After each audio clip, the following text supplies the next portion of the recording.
এই যে আপনাদের সামনে 24 জন ব্যক্তি দাঁড়িয়েছে, 24 জন মানুষ দাঁড়িয়েছে, প্রত্যেকের হাতে দেখেন ধানের শীষ, দেখছেন? চেনেন এই 24 জনকে? এই 24 জনকে দায়িত্ব দিয়ে গেলাম এই 4 জেলার উন্নয়ন করার জন্য। তাদের হাতে ধানের শীষ দিয়ে তাদেরকে আমি দায়িত্ব দিয়েছি। এখন আপনারা আপনাদের দায়িত্ব বুঝে নিতে হবে তাদের কাছ থেকে। পারবেন? তাহলে 12 তারিখে পরিকল্পনা কি আপনাদের? ধানের শীষে ভোট দিতে হবে। বসেন নেতৃবৃন্দ, এরা সবাই হচ্ছে ধানের শীষের লোক। এদেরকে জিতিয়ে আনতে পারলে আমরা ওই কাজগুলো সব করতে পারবো। জিতিয়ে আনতে পারলে আমরা ওই কাজগুলো সব করতে পারবো। কিন্তু এদেরকে জিতাতে হলে আপনাদেরকে এগিয়ে আসতে হবে। আপনারা এগিয়ে আসলে ধানের শীষ জিতবে। আপনারা এগিয়ে আসলে ধানের শীষের পরিকল্পনাগুলো সব জনগণের জন্য বাস্তবায়িত হবে, দেশের মানুষের জন্য বাস্তবায়িত হবে। প্রিয় ভাই বোনেরা, আরেকটি পরিকল্পনার কথা আপনাদেরকে বলতে চাই। নারীদের কথা বলেছি, কৃষকদের কথা বলেছি, শিশুদের কথা বলেছি, তরুণদের কথা বলেছি, যুবকদের কথা বলেছি। আরেক শ্রেণীর মানুষ আছে আমাদের সমাজে, যে মানুষগুলো আমাদের জন্ম থেকে মৃত্যু পর্যন্ত আমাদের সাথে থাকেন। তারা সম্মানী মানুষ। তারা জীবনের বিভিন্ন সময় আমরা যখন বিভিন্ন মুসিবতে পড়ি সেই সময় তারা আমাদেরকে পরামর্শ দিয়ে থাকেন। সেই মানুষগুলো কারা? সেই মানুষগুলো হচ্ছে আমাদের বিভিন্ন মসজিদ, বিভিন্ন মাদ্রাসার ইমাম সাহেবরা, খতিব সাহেবরা, মুয়াজ্জিম সাহেবরা। আমরা এই সম্মানী মানুষগুলোর জন্য ইনশাআল্লাহ বিএনপি সরকার গঠন করলে পর্যায়ক্রমিকভাবে সারা দেশে বিভিন্ন মসজিদ মাদ্রাসার ইমাম সাহেব, খতিব সাহেব যারা আছেন, মুয়াজ্জিম সাহেব আছেন, তাদেরকে আমরা সম্মানী দিতে চাই সরকারের পক্ষ থেকে, যাতে করে তারা সম্মানের সাথে জীবন যাপন করতে পারেন। শুধু তাই নয়, একই সাথে আমরা তাদেরকে বিভিন্ন রকম ট্রেনিং দিব, যাতে করে তারা ভালোভাবে জীবন যাপন করতে পারেন। এই পরিকল্পনা ভালো লেগেছে আপনাদের কাছে? ইনশাআল্লাহ। তো এখন ভাই বোনেরা, 12 তারিখে তো আপনারা কি করবেন? হ্যাঁ, ধানের শীষে ভোট দিবেন। যাবেনটা কখন? ভোট দিতে কটার সময় যাবেন? দুপুর 12টায়?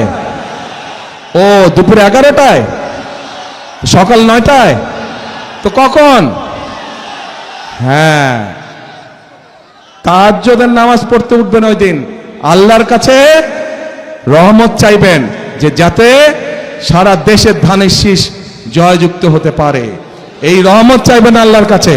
তারপরে এলাকার মানুষকে সাথে নিয়ে আপনি মুসলমান হলে তাহাজ্জুদ পড়বেন। আপনার অন্য ধর্মের ভাই বোন যারা আছে তাহাজ্জুদ পড়ে বের হবেন, তাদেরকে সাথে নিয়ে যাবেন।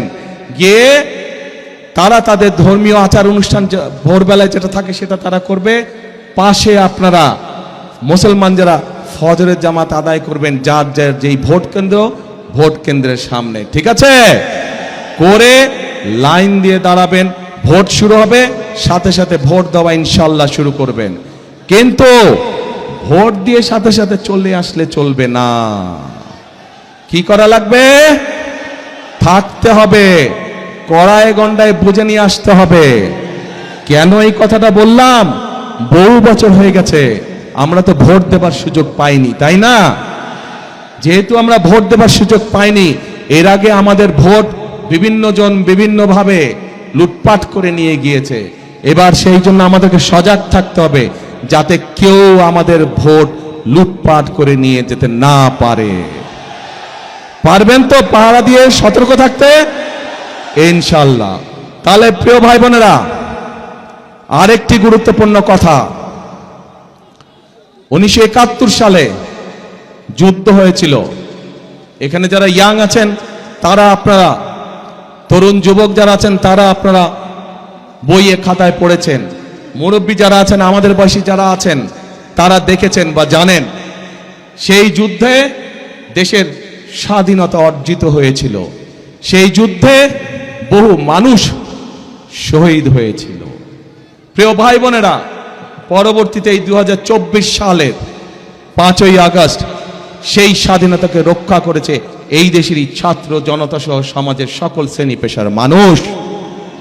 প্রিয় ভাই বোনেরা, সে 71 সালের যুদ্ধই হোক 24-এর আন্দোলনই হোক, কে পাহাড়ি মানুষ, কে সমতলের মানুষ, কে নৃগোত্রী মানুষ অথবা কে বৃহৎ জনগোষ্ঠীর মানুষ, এটি কিন্তু কেউ দেখেনি। রাজপথে সবাই পাশাপাশি আন্দোলন করেছে। 71 সালে যুদ্ধের মাঠে সবাই একসাথে যুদ্ধ করেছে। কে মুসলমান, কে বৌদ্ধ, কে খ্রিস্টান, কে অন্য ধর্মের মানুষ, কেউ দেখে নাই।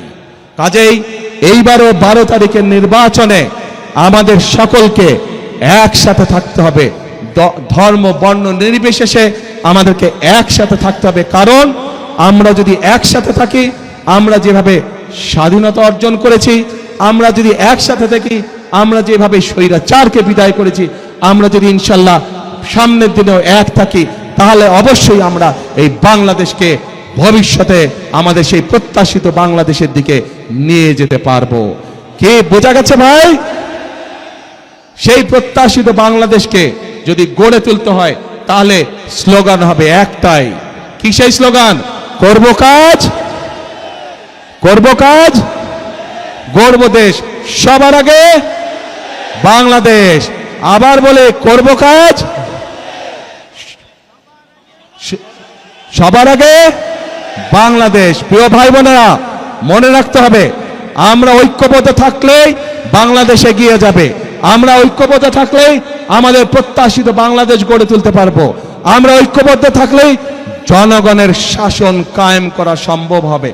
আমরা ঐক্যবদ্ধ থাকলেই জনগণের প্রতি জবাবদিহিতা নিশ্চিত করা সম্ভব হবে।